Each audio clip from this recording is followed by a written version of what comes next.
তুষারের উদ্দেশ্যে আমি বলতে চাই এবং এনসিপি যারা আমাকে নিয়ে নোংরা খেলায় মেতে উঠেছে তাদের উদ্দেশ্যে আমি বলতে চাই, আপনারা যদি এই মিথ্যা প্রচারণা থেকে বিরত না থাকেন তাহলে আমি বাধ্য হব তুষার আমার সাথে নেপালে বসে যেসব ভিডিও আমাকে পাঠিয়েছে, যেসব নগ্ন জিনিস আমার কাছে আছে সেগুলো আমি প্রকাশ করতে বাধ্য হব। তখন কোথায় গিয়ে আপনারা প্রিটেন্ড করবেন আমি কিন্তু জানি না। আমি ওয়ার্ন করছি, আমি জনসম্মুখে চাই তুষার যেন আমাকে সরি বলে। এই যে আমি যা কিছু প্রকাশ করতেছি সেগুলো কিন্তু বানোয়াট কিছু না। তুষারে যদি ওখানে তার নাম ব্যবহার করতে নাই চাইতো, তার মনের মধ্যে যদি কোনো রকম শয়তানি চিন্তা নাই থাকতো, তাহলে ওখানে সবাই জানে, বাংলাদেশের ম্যাক্সিমাম মানুষ, যে human rights activist Rezaur Rahman Lenin তিনি আমার বড় ভাই সমতুল্য। আমি তাকে সমস্ত কিছু শেয়ার করে, এবং আমার এই বিপদে শুধু ডিবির লোক না, এনসিপির লোক না, লেনিন ভাইও সেদিন উপস্থিত ছিলেন। তাহলে আমার গার্ডিয়ান হিসাবে যদি গার্ডিয়ানের নামই হয় তাহলে লেনিন ভাইয়ের নামটা কেন দিল না?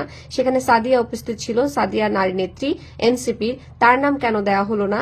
এই সমস্ত বিষয়গুলো আপনারা কথা বলছেন না, অন্য বিষয়গুলো নিয়ে কথা বলছেন যে বিষয়গুলো কাজের না।